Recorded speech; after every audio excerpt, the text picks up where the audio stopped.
My people, na good morning, na good afternoon, na good evening. Now your girl Bonny Go TV, na there they talk. So, again, what I want to talk about today, Shana, very better topic where we say, na good topic where we say you will like one listen to. So I bet it's what you do. I bet you leave and you can't join me. I know will take your time. I know will take much of your time. Maybe this video too go now. When man know your talk, sha. I bet listen. This will be something I want to talk about. So it go make sense well. And you go feel still get meaning for your life. This is now message to boys, guys. They will be say that they cheat women. Where they pretenders. Now I want to talk about. So guy will be say they no say this girl. They no like the girl at all. Because of what be say they won't carry for the girl body, they'll go they deceive the girl. Now then we won't talk about today. Guys will be say go they play girls. Go they play girls, they pretend for them. They tell they say they go they tell the girl say they love the girl, whereas they don't love her. Now then we won't talk about today. Join me. You go like this story. So my advice for you, and you will be say you carry girl for house. You know say the girl, you don't like her. From day one, you know, say that girl, you don't like her at all. Because of what you they see for the girl body, say the girl get hip, she tall, she gets OGKB, everything there about the others one. But the other way, woman, material, man say, woman not be wife material, woman material, you never there body. You can't go there. You won't go destroy the girl life. My brother, change. Change. Let me tell you, change. If you not change, this 2020 go too hot, oh. Go too hot for you. Change. If you not say you don't like girl, why you go there approach the girl? If you not say you don't like the girl, say you not go marry the girl, why you go enter the girl life for the first time? Why you go enter? Because say you and the girl they waka, if two of that they waka now. People they hate the girl. They hate the girl. Say, see you are fine, no. Or people see the people they hate you. Say, oh God, see your woman. See the way she take there. See her body. Now that one you can't think. You don't think the character side. That one you can't think. You can't think. Cause they make you they deceive the girl. My guy, change. If you not change, now you know, sha. If you not change, now you know. How you deal with girl for us? 5 years. 7 years, you never propose. You no promise her anything. If the girl they talk about marriage side, you go tell her, say, baby, don't worry, don't worry, don't worry. Make I even ask you a question. How many years they say they go school, they come?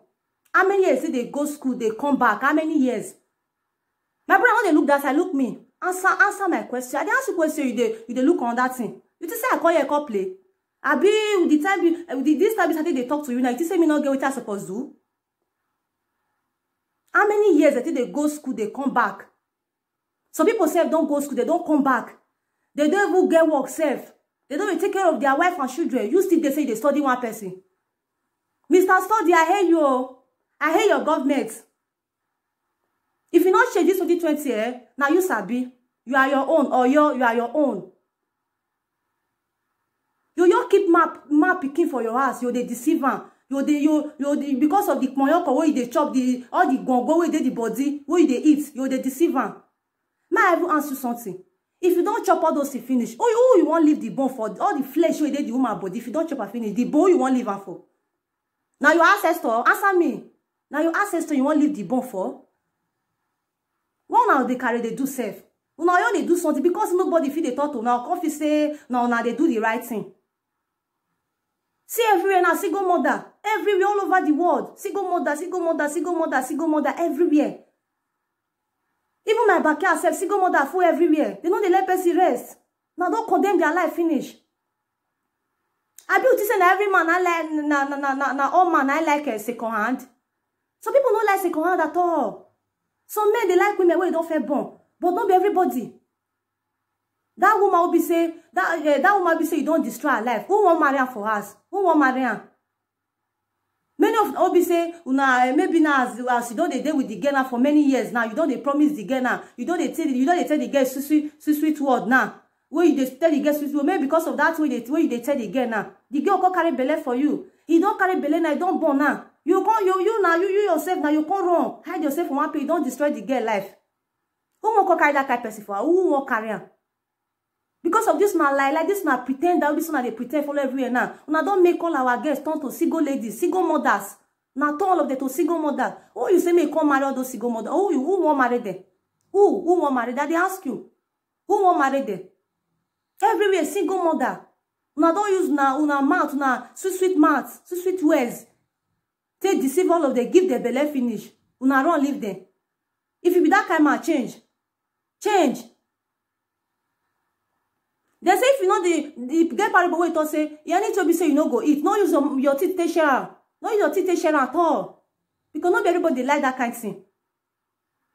Mr. Destiny Killer. They kill, they go. They kill people destiny, they go. They kill, they go. I beg my country people. Today, I won't end my video for you. I go end my video for you. I beg if you find this video, say you interested, say you like him, say you like the video, say you like everything I talk about. I beg. Drop your comments. If you don't see like him, or maybe the way I talk and say you don't like him, I beg say drop your comments. Because now if now your comment now going to encourage me. I get many things to talk about. Now your comment now going to encourage me to do more video. If be say what I thought say you like and say don't say you never see like and drop your comments. And if you be say now today be your first time you say they watch my video, I beg subscribe. Subscribe. So that you go know anytime we beside I post video. Though, take care of yourself. Ciao, ciao.